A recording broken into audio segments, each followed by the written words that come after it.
Viaje no tempo com Leandro e a mim e tire do fundo do baú o seu melhor time de botão. Agora na Central 3. Mar misterioso, mar vivendo no horizonte, é o berço das sereias, lendário e fascinante. Olha o canto da sereia e a laúde e a lua, tem noite de lua cheia, ouça a sereia cantar e o luar. E o luar sorrindo, então se encanta com a doce. O programa Meu Time de Botão começa a sua edição 99. Você, amigo Central 3, é muito bem-vindo. Eu sou Leandro Amin. Pela próxima hora, o senhor estará na minha companhia e também na de Paulo Júnior, que voltou. Como vai, Paulo Júnior? Tudo bem, meu caro Leandro Amin. Muito boa tarde. Um programa diferente, né? Não havíamos ainda feito um programa diante de um só jogo, mas acho que o contexto, tudo que está rolando no futebol brasileiro e, nesse caso, carioca, faz com que valha muito a pena a gente falar sobre esse assunto, esse jogo histórico que nos faz pensar um pouco sobre os jogos menos históricos que a gente está vivendo nessa semana. A gente está ouvindo o samba da Império Serrano de 1976, A Lenda das Sereias, Rainhas do Mar. Esse era o enredo.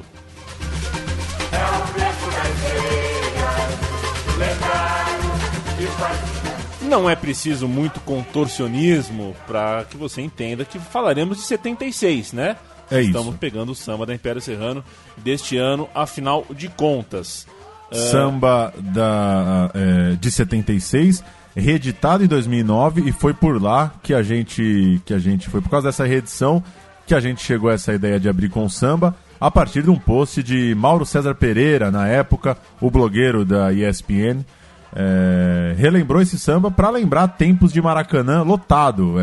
1976, Campeonato Carioca de 1976, foi um campeonato muito especial em termos de público. A gente vai falar disso daqui a pouco. Antes, acho que vale explicar o porquê desse programa, né?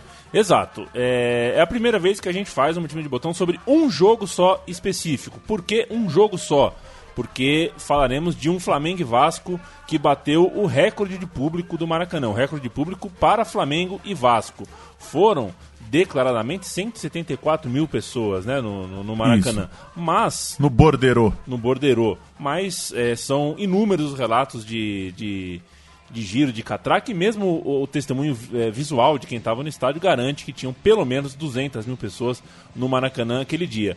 Então o meu time de botão faz um contraste entre esse Flamengo e Vasco para 200 mil pessoas no Maracanã para o Flamengo e Vasco dessa semana de Carnaval no Brasil de 2017, em que Flamengo e Vasco se enfrentam numa semifinal de Taça Guanabara e nem o Maracanã eles têm para contar a história. A gente está gravando esse programa na tarde de quarta-feira, 22 de fevereiro, quando todo mundo já deveria saber onde vai acontecer o Flamengo e Vasco. A gente tinha a expectativa de, na altura da gravação, já ter a definição de data e local do jogo, mas a reunião segue lá no Rio de Janeiro e se torna até simbólico, né, Leandro? A gente não vai conseguir nesse programa falar onde vai acontecer o Flamengo e Vasco da semifinal da Taça Guanabara 2017, o que não deixa de ser curioso.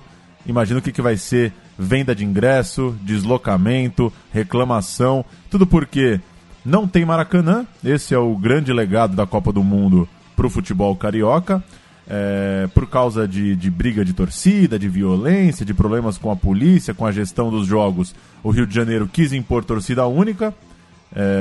O Vasco não aceitou, o presidente do Flamengo também não aceitou, o jogo foi para Juiz de Fora tem carnaval, enfim, segue a roda. A gente vai gravar esse meu time de botão relembrando o grande Flamengo e Vasco da multidão de 76, sem saber onde acontecerá o jogo de 2017. Lembrando também que nessa quarta-feira a gente tem um Corinthians e Palmeiras aqui em São Paulo, que não é um clássico, né? É um jogo do Corinthians só, porque só tem torcida do Corinthians. Um jogo que só tem torcida do Corinthians é um jogo do Corinthians, não é um jogo do Corinthians e do Palmeiras. Afinal, torcedores e jogadores representam uma só coisa. Mas é diante desse cenário um pouco triste para os clássicos do futebol brasileiro que a gente vai tentar se animar um pouco mais para lembrar um jogaço há 41 anos atrás. Vamos chamar o Mauro? Chamar Mauro para contextualizar e contar um pouquinho, né? Exato. O que era ser um garoto, né? Gostando de futebol naquela época. Exato. Mauro era uma criança, acho que ele contou, ele tinha cerca de 12 anos, morava em Niterói, testemunhou, esteve no Maracanã, embora não tenha conseguido entrar. Vamos ouvir, velho. Eu tô contando o que o Mauro vai contar pra vocês. Vamos ouvir o que o Mauro tem a falar sobre esse Flamengo e Vasco e suas memórias de 1976. Mauro César Pereira. Eu lembro que eu saí de Niterói, onde eu morava, por volta do meio-dia, junto com meu pai. No caminho nós encontraríamos alguns amigos e nós nos desencontramos. Já havia um fluxo muito grande de pessoas indo para o estádio e com isso nos atrasamos muito. Chegamos no Maracanã perto das 3 horas da tarde, porque ficamos mais de 1 hora esperando essas pessoas, houve o desencontro, o trânsito confuso, estação das barcas e tudo mais, ônibus, enfim. Quando eram quase 3 da tarde, quando chegamos ao Maracanã, os ingressos de arquibancada haviam se encerrado, havia uma guerra para comprar ingressos de cadeiras azuis, aquelas que ficavam, né, entre a geral e as arquibancadas, e pouquíssimos ingressos de geral. Num jogo desse, a geral recebeu mais de 40 mil pessoas, com toda certeza. E não conseguimos ingresso. E voltamos para casa e eu nunca vou me esquecer da cena muito marcante para mim, que foi ver uma multidão imensa no portão principal do Maracanã, ali na estátua do Bellini, e muitos torcedores como se fossem o Homem-Aranha, né, escalando aqueles portões monumentais do Maracanã para pular o portão e entrar sem pagar. Então os 174 mil pagantes, obviamente, não retratam o que foi o público real desse jogo, que com certeza teve pelo menos 200 mil torcedores dentro do Maracanã.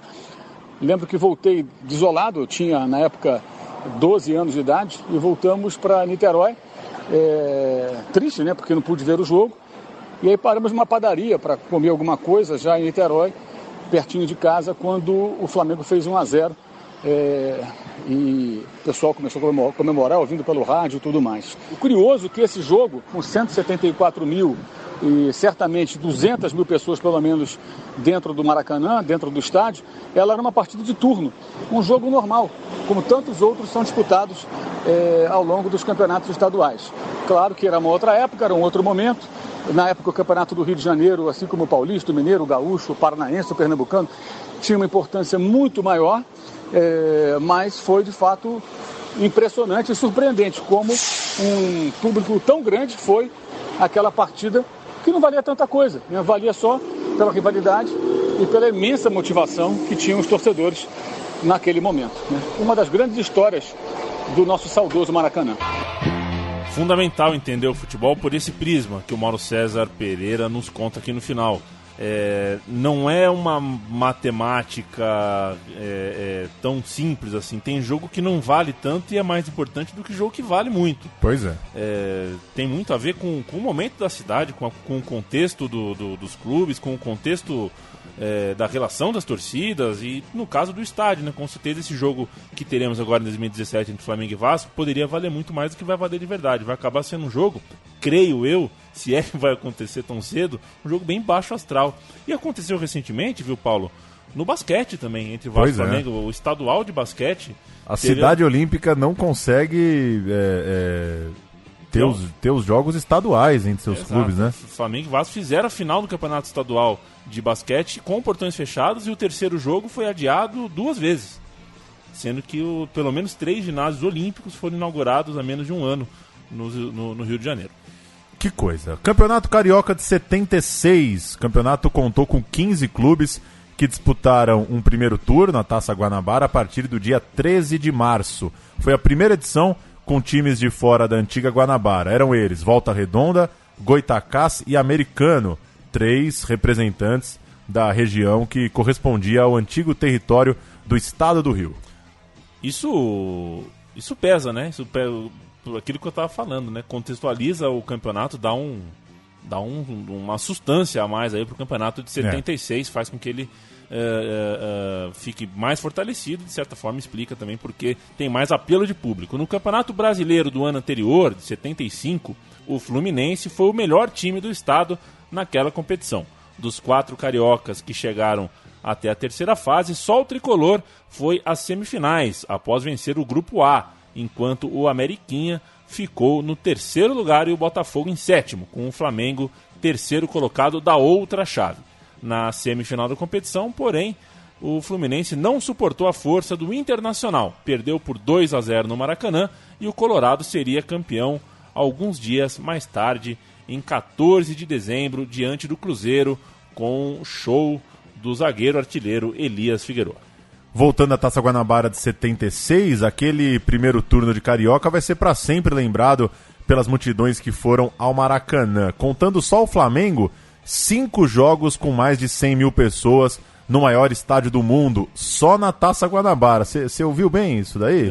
Não é. O primeiro turno do Campeonato Carioca, só jogo do Flamengo, 5 acima de 100 mil pessoas. O principal deles, uma vitória contra o Vasco sem nenhum caráter decisivo, jogado no dia 4 de abril daquele ano, que contou, como a gente já disse, com 174 mil pagantes, terceiro maior público da história do país, perdendo para o Fla-Flu de 63 e para o jogo decisivo da Copa de 50, Uruguai 2, Brasil 1.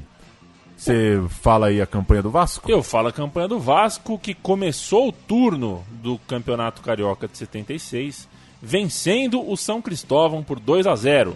O Campo Grande depois foi derrotado por 1-0 e a Portuguesa por 3-1. O Bom Sucesso logo em seguida foi também derrotado pelo Vasco por 2-0 e o Bangu perdeu por 3-2. Então a gente já está falando aqui de 5 vitórias consecutivas daquele Vasco. O time, naquele início de campanha, tinha o goleiro Mazzaropi, né, que depois seria campeoníssimo, inclusive campeão do mundo pelo Grêmio. A defesa formada com Toninho, o Abel, que até então era só Abel, né, não era o Abel Braga. Nem Abelão, né? Nem Abelão.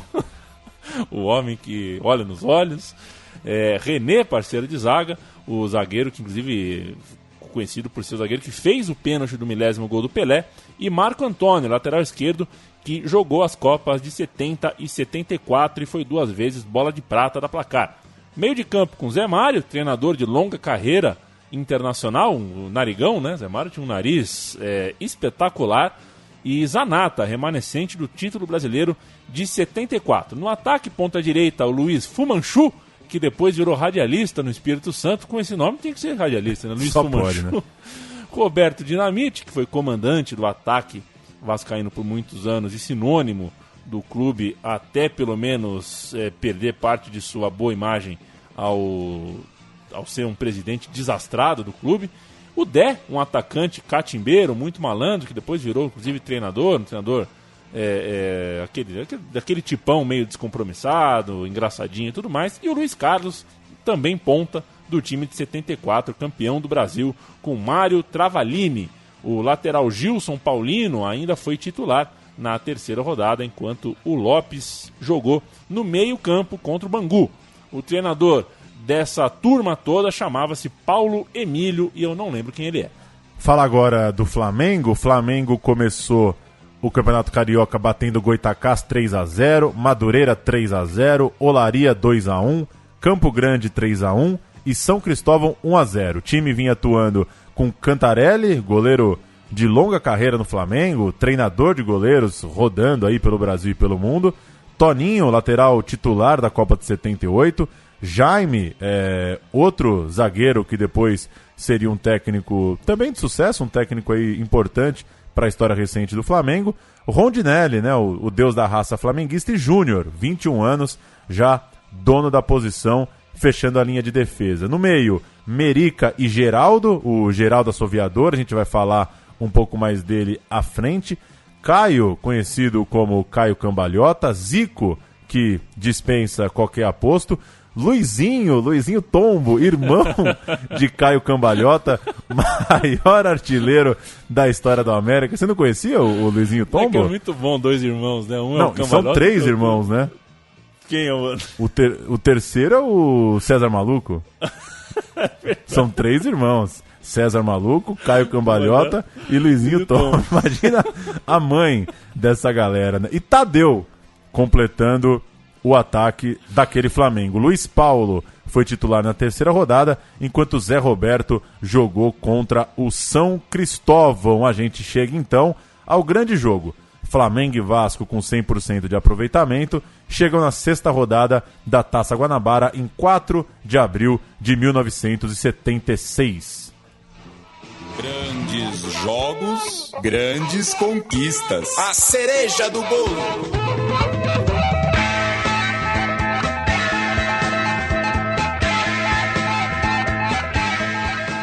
Como não havia mais lugar nas arquibancadas do Maracanã, alguns torcedores tentaram assistir ao duelo da marquise do estádio, mas acabaram, ainda bem, expulsos, porque nesse caso a segurança ali, marquise, assistir um jogo na marquise não é nada saudável, é um lugar perigoso. O público de 174 mil pessoas, segunda maior presença registrada em jogos entre clubes na história, atrás apenas, como o Paulo citou agora há pouco, do Fla-Flu de 63, que beirou os 200 mil, e fica próximo da decisão de 1950 entre Brasil e Uruguai, e também de Brasil e Paraguai da Copa de 54. Paulo Júnior, vamos às escalações? Escalações: Flamengo, Cantarelli, Toninho, Rondinelli, Jaime Júnior, Merique, Geraldo, depois Tadeu, Caio, Luizinho, Zico e Roberto.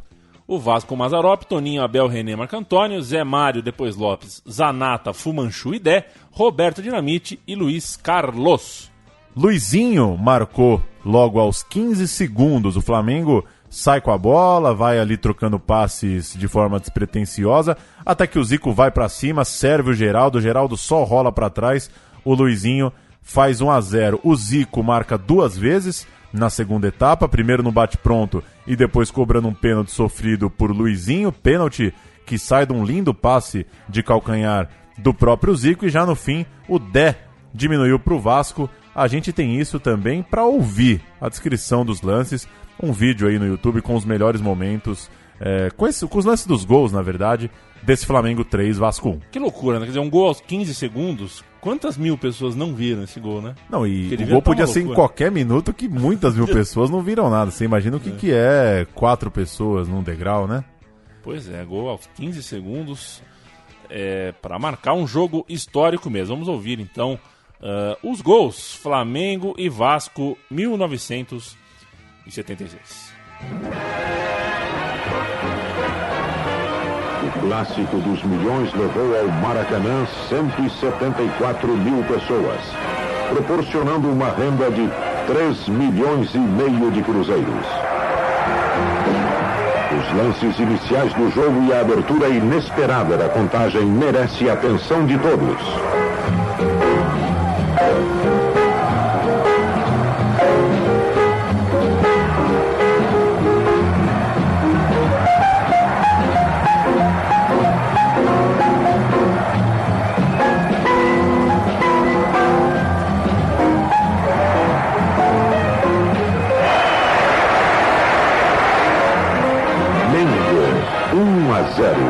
Luizinho aos 15 segundos. Um fato curioso é que os 2 gols mais rápidos do futebol brasileiro foram marcados justamente contra o Vasco. O ataque cruzmaltino não passa por Cantarelli. Será que é mesmo? A ineficiência do ataque vascaíno talvez tenha acontecido em função da excessiva marcação a Zico e o descuido com Geraldo. Após o gol relâmpago, Luizinho teve calorosas recepções. E Zico fazendo das suas. Parecia faltar mais lenha no expresso vascaíno. A falta de cobertura dos pontas levou o Flamengo a dominar facilmente as investidas de Roberto e Dé. A partida reuniu as 2 maiores torcidas deste Rio maravilhoso. Ademir dá sua bronca. oportuna intervenção de Rondinelli. Zico, o príncipe que vai ser rei, não deu chance a Mazzaropi.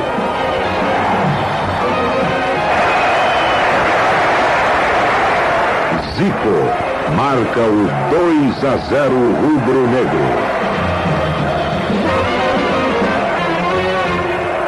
O toque de calcanhar de Zico, que está sendo linha de frente na área adversária, avisa que vem lance perigoso.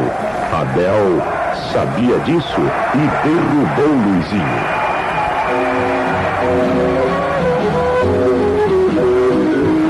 E quando Zico cobra, já se sabe o resultado.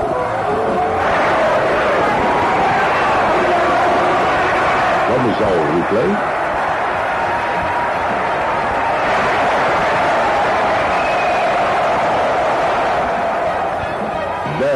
Faz o gol de honra do Vasco. Só para contextualizar aqui a coisa dos públicos, porque não tem assim uma lista tão bem resolvida em relação a isso. Há quem considere que o maior público da história do Maracanã é Brasil 1, Paraguai 0, de 69, 183 mil pagantes nesse jogo. Flamengo 0, Fluminense 0 de 63, 177 mil pagantes. E Flamengo 3, Vasco 1 de 76, esse jogo que a gente está contando a história, seria o terceiro com 174.770 pessoas. Agora, há também quem considere que o jogo final da Copa de 50, por mais que eram 173 mil pagantes, por causa de imprensa, de convidados, aquela coisa toda de jogo decisivo de Copa, ele seria o maior público. Então, por uma lista de pagante, esse Flamengo e Vasco poderia ser considerado o terceiro. Por listas extra-oficiais, daria para ser o quinto, porque entraria ali o Uruguai e Brasil, e um outro Brasil e Paraguai, esse de 69, também pelas eliminatórias da Copa. Só para contextualizar que a gente não tem assim uma lista redondinha. Eu prefiro achar que Brasil e Uruguai primeirão, 200 e cacetada, e aí depois vem esses jogos onde o próprio Mauro falou, e vai ter gente falando agora depois, que para muitos esse Flamengo e Vasco tinha mais de 200 mil também. Então é difícil a gente firmar uma lista do maior público, dos maiores públicos da história do Maracanã. Em campo, o Flamengo fez 3, o Vasco fez 1, o Flamengo levou os pontos da partida e continuou invicto na contenda, e os jornais destacaram com sublinhado, negrito e o que mais tinha direito. Itálico. A renda do jogo, 3.500.000 cruzeiros, sendo que o Flamengo, como vencedor, levou 1.470.000 destes cruzeiros. A crônica de João Saldanha no Jornal do Brasil também falou do público, citando dando ênfase para o que a gente tinha, porque o Rio de Janeiro e o Brasil viram naquele estádio, naquele dia, aquela multidão, com o próprio, já abrindo aspas, né, como o João Saldanha disse, uma multidão presente que deixa os times nervosos, se bem que é verdade que com multidão não há condição do jogo ser fraco, e foi um jogo, na verdade, muito bom. Concordo com ele, viu, Leandro? Com 200 mil não dá pro jogo ser ruim, né? Você tem que... Você relativiza tudo que você tá achando de bom e ruim, né? Exato, a atmosfera conta muito, né? Conta acho que tudo, né? Você não tava por essas bandas, certamente não viu o jogo do Tucumã pela Libertadores em casa. Um jogo horrível entre Tucumã e Elo Nacional, mas um jogo delicioso de se assistir, porque... primeira vez que o Tucumã joga um campeonato internacional, o estádio estava apinhado de gente. Tava entupido, igual meu nariz. De gente. Um dia alguém vai dizer que tinha 200 mil pessoas lá em Tucumã também. O texto ainda relatou que o jogo podia ter batido o recorde histórico do Fla-Flu, mas o Maracanã só permitiu a venda de 100 mil ingressos. Depois, a organização do estádio cedeu e abriu para 117 mil pagantes. Outra aspa. O pior está acontecendo com a turma da geral. Vários ficaram feridos com a chuva de latas que são atiradas da arquibancada. Para surtir mais efeito, vão sempre cheias de um líquido que não parece cerveja nem refrigerante. Chegamos no berço da cascata do copo de mijo. Basicamente, quando alguém te fala Você não gosta de arena? Você diz não gosto. Você gostava do copo de mijo? Tá aí. João Saldanha provando que existiu, mas agora lata é sacanagem, né? Sacanagem, porque ela chega. Eu odeio as proibições, né? Tá um saco viver, né? Mas assim, lata no estádio, eu acho que eu concordo com essa proibição. Eu vi uma vez no jogo de Várzea em São José dos Campos, e era o Dedé, meu primo em campo. Ele fez o gol e tirou a chuteira, fingiu que era um celular? Aham. E a torcida do adversário tava ameaçando jogar no gramado lata cheia. Lata de cheia. Cerveja, com as latas na mão, assim e tal. Deu uma briga feia. Um bafafá, né? Se voa lata cheia, fechada na cabeça do caboclo na geral, vem com tudo. Mata um. O texto de Marcos de Castro já abre com impressionante público visto no dia anterior. Abre aspas para ele. Se calhar de ter um novo Flamengo e Vasco a decisão do Campeonato Carioca, é preciso ampliar o Maracanã ou fazer um novo estádio, bem maior. Foram ao Maracanã seguramente umas 200 mil pessoas e pagaram ingresso quase 175 mil. Mas havia gente onde se imagine que pudesse caber gente e onde não pudesse também. Isso provocou uma justíssima invasão das cadeiras, pois não havia outro jeito. E se pôde ver o que há muito tempo não se via, as cadeiras também literalmente lotadas. Também havia gente nas marquises, muita gente. Mesmo assim, houve uns 3 mil pagantes a menos em relação ao jogo entre clubes de maior público no Maracanã, o Fla-Flu final de 63, com 178 mil. Francamente, como havia menos gente ontem, eu não entendo, mas volto a repetir, foi um jogo de meio de primeiro turno. Relato muito legal, né, de quem conhece o estádio e sabe fazer suas contas ali também, né? É preciso dizer, né, é o Marcos de Castro escrevendo um texto para um jornal, correto, formal, chamando a invasão das cadeiras sociais de justíssima. Né? Quem escreveria hoje, né? Quem compactuaria com isso hoje, né? Não fazendo juízo de valor dos que hoje corretamente não são a favor de invasões de estádio, né?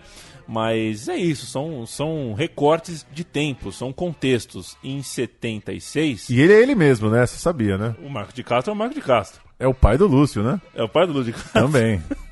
Pois é, você tem em 76 um jornalista escrevendo no jornal que uma invasão de cadeira é justíssima, você consegue entender um pouquinho mais do mundo e do futebol que vivíamos à época. Flamengo e Vasco se reencontraram na final do turno, pouco depois, e deu Vasco aí, então, nos pênaltis. O Vasco venceu por 5-4 o jogo, digamos assim, que valia mesmo, que valia a taça.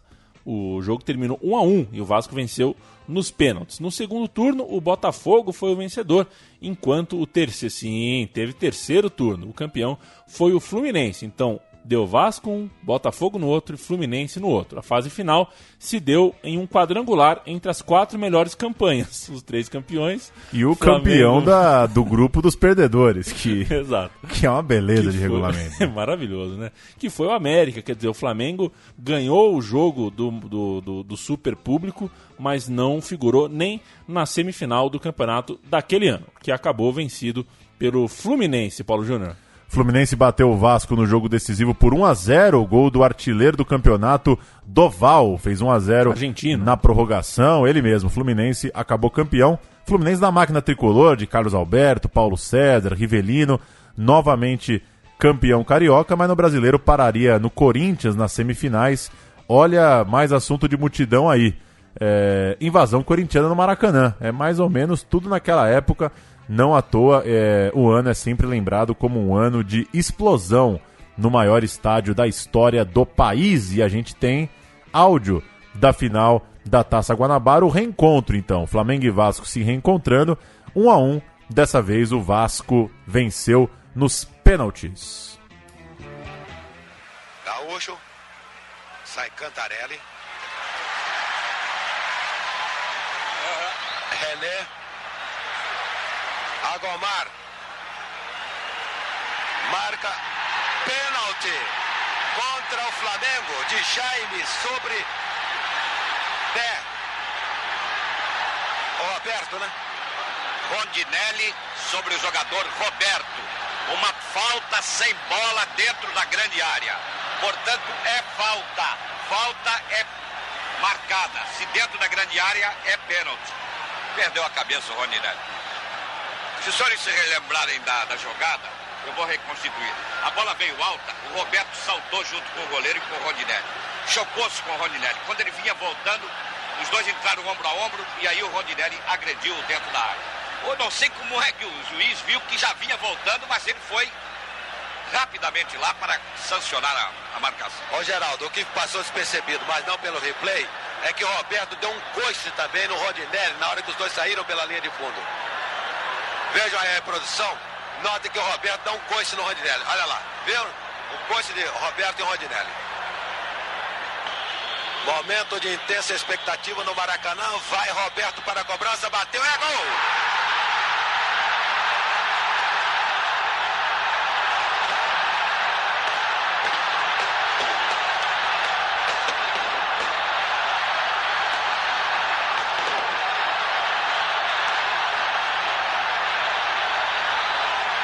Minutos da etapa inicial. Vasco da Gama 1, Flamengo 0.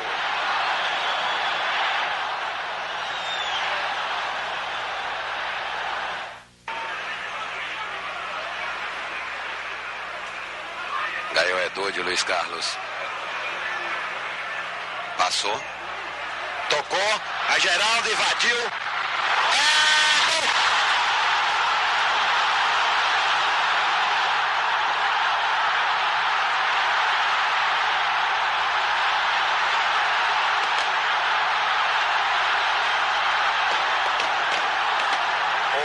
De Edu foi uma pintura para Geraldo. Ele ajeitou, veja aí o lançamento do Edu. Perfeito o lançamento do Edu no segundo lance. Ele ganhou essa bola de Luiz Carlos, cortou na jogada. Agora viu o lançamento. A finta, tocou, Geraldo.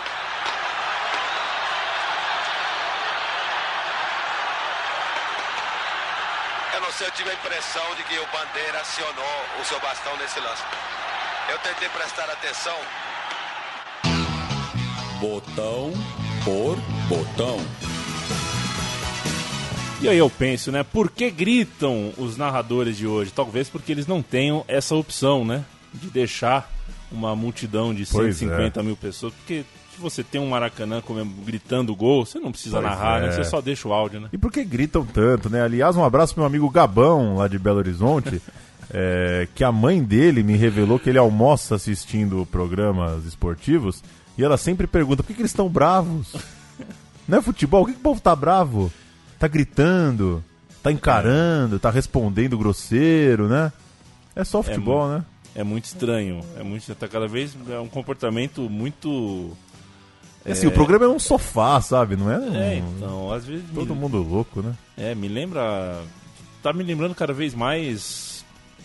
peças de teatro de humor pastelão, assim, onde as pessoas gritam só por gritar mesmo, enfim. Pois é, aqueles casais que gostam de brigar gritando, né, pra escândalo, eu também acho. Exato. Sabe quando você estava fora, Paulo Júnior? Muita gente veio aqui, a gente grava, né, 2 dezenas de programas aqui semanalmente, muitos pediam, assim, caneta, né, não tinha caneta.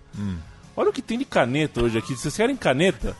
Olha o que tem de caneta no copo hoje. Pois, hein? Caramba, atenderam o meu pedido aqui. Colocaram, tô vendo umas 30 canetas aqui, uma para cada um que vier gravar na Central 3. Muito bem, muito bem. A retaguarda da Central 3 é muito esperta. A gente botão por botão. Pois é, afinal de contas já veio a vinheta e a gente está aqui cascateando, jogando conversa fora. O botão por botão vai hoje fazer uma homenagem muito especial, Paulo Júnior. Hoje uma homenagem a Geraldo Assoviador. Como a gente tá tratando de só um jogo e a gente já detalhou ali um pouco da carreira, da característica de cada jogador na escalação desse Flamengo 3 Vasco 1, vamos contar um pouco a história de Geraldo Assoviador, história bastante conhecida, talvez menos para os mais jovens. Em 26 de agosto de 76, o Geraldo morreu aos 22 anos e deixou o futebol brasileiro muito mais triste, sem uma das suas maiores revelações da época. Nascido em Barão de Cocais, cidade próxima a Belo Horizonte, ele foi ao Rio de Janeiro tentar a sorte e logo se destacou, campeão carioca em 74, convocado para a seleção brasileira em 76 e uma das esperanças do Brasil para boas atuações na Copa de 78. E aí vem o apelido, né, Leandro? O apelido Geraldo Assoviador, ele ganhou o dito cujo porque tinha uma mania curiosa. Ele vivia assoviando, inclusive dentro de campo. Imaginou já um meio-campista que vai passando por você e assoviando ainda? Tipo Godínez, assim? Tipo Godínez. O Zico chegou a dizer, numa entrevista posterior à sua carreira, que o Geraldo assoviava a música Your Song, do Elton John. Será que eu tenho ela fácil aqui? Tem ela fácil. Enquanto você procura, eu sigo a história. O último jogo do Flamengo no Campeonato Carioca de 76 foi em 15 de agosto. Flamengo, como a gente falou antes, ficou fora do quadrangular que começou no dia 21. Pouco depois, no dia 25, Geraldo foi internado em Ipanema para operar as amígdalas por conta de uma inflamação crônica na garganta. A cirurgia acabou não realizada, ele voltou para ser internado na manhã seguinte e passou por uma aplicação de anestesia geral. 20 minutos depois da cirurgia, o coração de Geraldo parou. Às 10h30 da manhã, ele morreu vítima de um choque anafilático causado pela anestesia. O velório no Flamengo aconteceu dias depois, além de um amistoso, foi organizado no Maracanã entre Flamengo e Seleção Brasileira. O time de Zico venceu por 2-0 e a renda foi doada à família de Geraldo. O Geraldo assoviar em campo, assoviar Your Song, né? Que é muito legal, né? A música meio... não dá pra assoviar. E é claro que eu não vi muito pouco do Geraldo em campo, mas são muitos. Comentário é sempre comentário, é sempre ali no calor. Mas você pega vídeos no YouTube do Geraldo, por exemplo, tem muito comentário falando assim, ó, ia ser maior que o Zico. É claro que é um comentário ali emotivo, assistindo ao vídeo e um pouco, talvez, uma tristeza por não ter visto a carreira dele despontar, mas o que é fato é que o Zico era muito fã do Geraldo dentro de campo. O Zico sempre reconhecia o Geraldo como a grande referência dele em campo. Uma pena, né? 22 anos, provavelmente ia para a Copa de 78, podia ser um cara para estar em 82, estar em 86, ser dessa turma tão lembrada, né? Zico, Sócrates, Falcão, Cerezo, provavelmente teria Geraldo nesse bolo. Geraldo Assoviador. E veja você, né, enquanto a gente fazia o programa aqui, o Flamengo anunciou em seu site oficial coisas da mística da gravação do Meu Time de Botão aqui, que a estreia do Flamengo na Libertadores será no Maracanã. Houve um acordo com a concessionária e eles vão correr para deixar o gramado em ordem e tudo mais, para que o Flamengo, em 8 de março, nós estamos em 22 de fevereiro, que o Flamengo estreie contra o São Lourenço. Foi o site oficial do Flamengo que lançou. Enquanto isso, fim dessa tarde de quarta-feira, ainda não tem uma posição oficial sobre onde vai acontecer o Flamengo e Vasco da semifinal da Taça Guanabara. Exatamente. A gente convida o público que chegou até aqui com a gente, que ouviu esse programa, a ouvir também a entrevista que a gente fez no programa Som das Torcidas. Eu e o Matias Pinto entrevistamos o Sérgio Barata, que tem larga experiência com a segurança pública no Rio de Janeiro e especialmente com estádio de futebol. Ele que é presidente do Instituto Opina, que presta consultoria sobre segurança pública naquela cidade, na capital fluminense. É um papo legal, um papo interessante, com pontos de vista diferentes, mas eu acho que é justamente isso que é legal, que enriquece, porque faz você pensar e escolher algumas das ideias daqui ou dali. Enfim, é um cara que tem pontos de vista e experiência para falar sobre o que está acontecendo no Rio de Janeiro. Morreu um torcedor do Botafogo 2 semanas atrás. Essa determinação de torcida única a gente achava, eu pelo menos cheguei a achar que nunca chegaria ao Rio de Janeiro, que o Rio de Janeiro desse mal não viveria, ou no caso não morreria. Mas é o que está a um passo de acontecer. Se não acontecer nesse Flamengo e Vasco, vai ser para aplaudir a resistência dos dois clubes. Mas já acabou a fantasia pra gente, né? Se não acontecer dessa vez, em breve vai acontecer, porque medida política verdadeira para acabar, para diminuir a violência no futebol e também na sociedade, dificilmente vai acontecer, Paulo Júnior. É isso, concordo com o que você disse, são tempos muito tristes de acompanhar esses clássicos. Repito, hoje, quarta-feira, tem também Corinthians e Palmeiras aqui em São Paulo, com torcida apenas do Corinthians, o que não configura um clássico, repito. e a gente torce para esse Flamengo e Vasco conseguir ser mais legal e para, de alguma forma, num restinho de esperança, a gente ter clássicos lotados e divertidos e interessantes num futuro breve. A gente vai fechar com a matéria do jogo desse Flamengo e Seleção Brasileira, essa homenagem nossa ao Geraldo e ao Maracanã e a esse tempo todo. Perfeito. Eu mando um abraço pro Biratan Leal, sabe, o Paulo Júnior? O Biratan Leal ouviu o último programa sobre o Olympique de Marselha, campeão europeu. O Biratan Leal é o nosso parceiro aqui e uma enciclopédia. E ele faz questão que a gente faça aqui uma pequena correção em relação a um jogo do Milan naquela competição. A gente mencionou aqui que o Olympique fez 4-1 no agregado sobre a equipe italiana, sendo o segundo jogo 3-0, mas esse 3-0 na verdade foi um WO. A gente contou essa história do WO no meu time de botão do Estrela Vermelha, que enfrentou o Milan naquela ocasião. A gente falou que foi 3-0, mas WO é WO, 3-0 é 3-0. A gente espera que o clássico carioca entre Flamengo e Vasco nem chegue perto, como chegou a ser cogitado que chegaria, de um WO, porque o Vasco se prontificou a não jogar se não houvessem as duas torcidas no estádio. Então, sem mais delongas, vamos terminar este programa. Obrigado, viu, Paulo, pela companhia, como sempre. Obrigado por quem nos ouviu até agora. Obrigado ao Mauro César pela participação. E como é que é o áudio mesmo? É o áudio do jogo entre Flamengo e Seleção, né? Flamengo e Seleção, o jogo em homenagem a Geraldo Assoviador, a renda foi para a família, o Flamengo bateu a Seleção Brasileira, naqueles dias, né, de homenagem, mas também de futebol e de certa forma de alegria no Maracanã. Valeu! Impossível apagar aquele outubro de 1976. O encontro entre o time mais popular do país e a seleção mais vitoriosa do mundo. Um jogo motivado por lágrimas. Uma partida que a gente não gostaria de ter feito, não.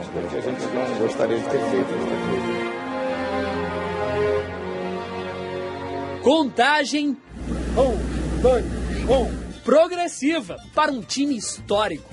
Era o começo de uma geração de garotos. Todos nós éramos da mesma faixa etária. A geração de Zico, que aos 23 anos ia renovar contrato com o clube. Já está tudo resolvido. Assino hoje às 6 horas. E tudo bem. O embrião do Flamengo mais vitorioso da história. Por elevação para Nunes, partiu, olha a chance, olha o gol, tocou Nunes, gol! A gente culminar com Libertadores, Mundial, sequência de brasileiro em 82, 83. Pé direito, bateu, gol! Este rapaz tinha tudo para participar das conquistas. O jogador Geraldo do Flamengo. Meia direita, habilidoso, driblador. Zico era fã número 1 de Geraldo. Quando os dois tinham uma sintonia dentro do campo, uma coisa fabulosa. No cabelinho dele, enrolando e assobiando, né? Cabeça erguida, postura estilosa. Aos 22 anos, já havia feito 7 jogos pela seleção brasileira. Apesar do pouco cansado da volta da seleção, eu me encontro bem, graças a Deus. No dia 26 de agosto de 76, o Flamengo foi jogar em Fortaleza. Geraldo não foi. Ele iria fazer a cirurgia de amido, né? Nós estamos na praia, eu, Júlio César. Quando veio a notícia do falecimento do Geraldo. O Conselho Regional de Medicina do Rio abriu um processo para... O Geraldo estava com medo, ele quer feito estado. Depois de uma hora, o médico veio falar comigo que ele estava morto. Apurar a possível responsabilidade ética dos médicos que operaram o jogador Geraldo do Flamengo, que morreu depois da operação. Foi como se tivesse desmoronado o mundo, né? Você perde o chão, você perde o norte. Não teve mais jogo e voltamos para o Rio. Os jogadores seguiram direto para o velório. A morte de Geraldo causou comoção. Foi uma perda muito grande para todos nós, né? Da tristeza veio a solidariedade. Arrecadar dinheiro para a família de Geraldo. Um amistoso, um encontro especial. No Maracanã, o presidente Geisel, acompanhado do governador Faria Lima, chega à tribuna de honra, onde se encontram outras autoridades, civis e militares, para assistir ao jogo entre a seleção brasileira e o Flamengo. Zico entrou emocionado. Nós entramos e aquele Maracanã veio abaixo. 150 mil torcedores aproximadamente. Era o fato de estar jogando com os campeões mundiais, né? Estar de frente com os caras, do lado dos caras. A seleção tem vários dos campeões do mundo de 1970. Pelé já atuava no Cosmos e veio dos Estados Unidos apenas para a partida. E jogar contra o Pelé no Maracanã, tu imagina a alegria dessa garotada. Nós queríamos ganhar da seleção. Conseguiram. Paulinho fez o primeiro. Toquei por baixo do FEC, entrei e já saí. Eu já fui embora pra Garela. Todo mundo ali aplaudindo, subindo. E a geral, quando eu cheguei na geral ali, a geral mais lotada, que eu olhei, meu Deus, o que eu fiz? Luiz Paulo fez o segundo, 2-0 Flamengo. Foi legal, o pessoal matou a saudade dos campeões do mundo e viu uma nova geração do Flamengo surgir.